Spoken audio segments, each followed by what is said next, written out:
Hello दोस्तों।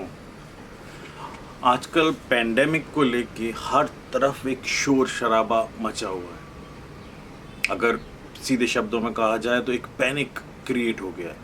आप जिस चैनल को खोलते हैं, सोशल मीडिया पे न्यूज़ देखते हैं, आसपास जो भी हमारे पास सुविधा है जिससे कि हम इस दुनिया से जुड़ सकते हैं, वहाँ पर जिस तरीके से जितनी लाउडर वे में इस कोरोना के संबंध में न्यूज़ आ रही हैं, वो बहुत चौंका देने वाली हैं।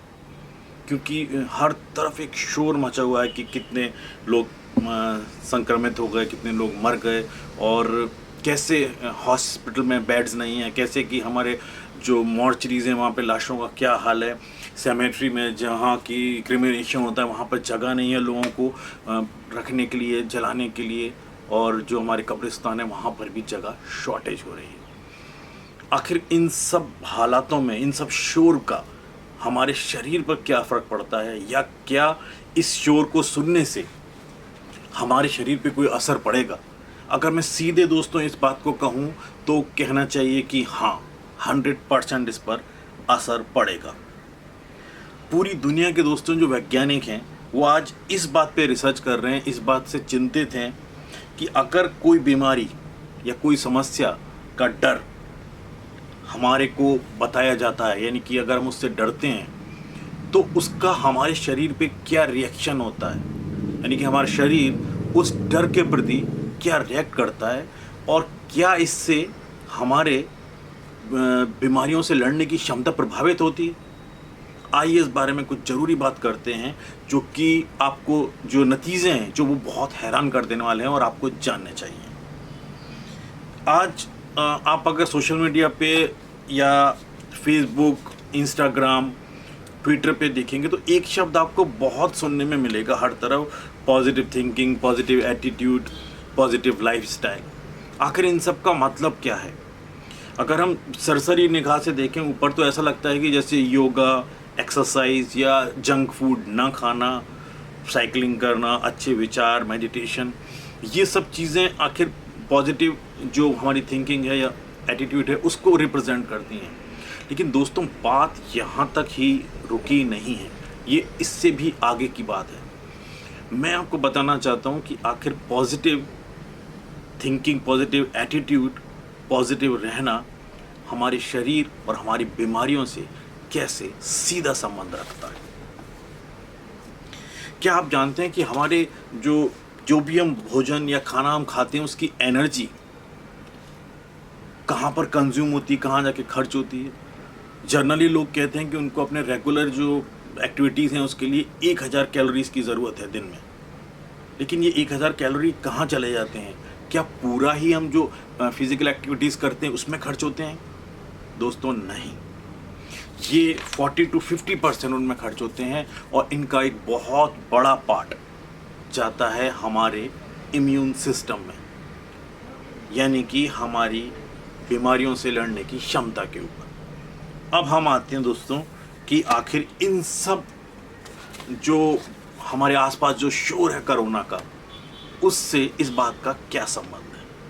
दोस्तों ये तो आपने ज़रूर सुना होगा कि जब भी कोई ऑर्गन ट्रांसप्लांट किया जाता है, यानी कि किडनी आपको ट्रांसप्लांट करनी है, कोई और सर्जरी करनी है, तो जो भी एंटीबॉडी शरीर के अंदर होती है, यानी कोई भी चीज़ बाहर से बॉडी के अंदर डाली जाती है, तो हमारा शरीर उसको रिएक्ट करता है, यानी कि उसको अगेंस्ट जाता है उसके। इसी सब से बचने के लिए वैज्ञानिक डॉक्टर्स स्ट्रेस हार्मोन का यूज़ करते हैं। आखिर स्ट्रेस हार्मोन है क्या, आपको ये जानना ज़रूरी है, और हमारी बीमारी होने और ना होने से इसका क्या संबंध है। दोस्तों स्ट्रेस हार्मोन्स एक्चुअली हमारे बॉडी के इम्यून सिस्टम को स्लो कर देता है, यानी कि जो इम्यून सिस्टम है हमारा, जो शरीर का लड़ने की जो क्षमता है बीमारियों से, उसको स्लो डाउन कर देता है। और इसी चीज़ का फ़ायदा जब बॉडी ऑर्गन ट्रांसप्लांट किए जाते हैं उसमें लिया जाता है। डॉक्टर स्ट्रेस हार्मोन देते हैं, बॉडी उसके लिए रिएक्ट करने की क्षमता कम हो जाती है, और उसी बीच में नया ऑर्गन ट्रांसप्लांट कर दिया जाता है। लेकिन कोरोना के शोर से इस बात का क्या संबंध है? जो पैनिक दोस्तों आज क्रिएट किया जा रहा है आसपास, हमारी जो पैनिक आज है, जो हालात हमारे आसपास हैं, उसमें अगर आप पैनिक हो रहे हैं, अगर आपको स्ट्रेस हो रहा है, और होगा ही, जो हालात हम देख रहे हैं आसपास, जिस तरह से मीडिया और लोगों में ये बताया जा रहा है कि कितना खतरनाक ये वायरस है, इसके क्या परिणाम होंगे, क्या हो रहे हैं, कितने लोग मर रहे हैं, इससे एक केओस, एक पैनिक, एक स्ट्रेस पूरे आसपास हमारे समाज में और हमारी निजी ज़िंदगी में भी क्रिएट हो रहा है। और इसका सीधा सीधा असर हमारे शरीर पर और हमारी जो इम्यून सिस्टम है, यानी कि बीमारियों से लड़ने की क्षमता है, उस पर पड़ेगा। मैं ये नहीं कह रहा हूँ आपसे कि आप मास्क ना पहने, मैं ये आपसे बिल्कुल नहीं कह रहा हूँ आप बिल्कुल घूमें, लेकिन मैं आपसे ये ज़रूर कह रहा हूँ कि अगर आप पैनिक होंगे, अगर आप स्ट्रेस में रहेंगे, तो आपके बीमार पड़ने के चांसेस ज़्यादा हैं। तो अब हमको करना क्या है, हम कोरोना से फिर कैसे लड़ें? दोस्तों, को 3 चीज़ें करनी है। हमको अच्छा खाना खाना है, यानी कि इंडस्ट्रियल फूड नहीं, जंक फूड नहीं, ऑर्गेनिक फूड। एक्टिविटीज़ करनी है, एक्सरसाइज। और जो तीसरी चीज़ है, और मैं कहूँगा सबसे ज़रूरी चीज़ है, वो है अपने सोच को देखें, वॉच योर थॉट्स।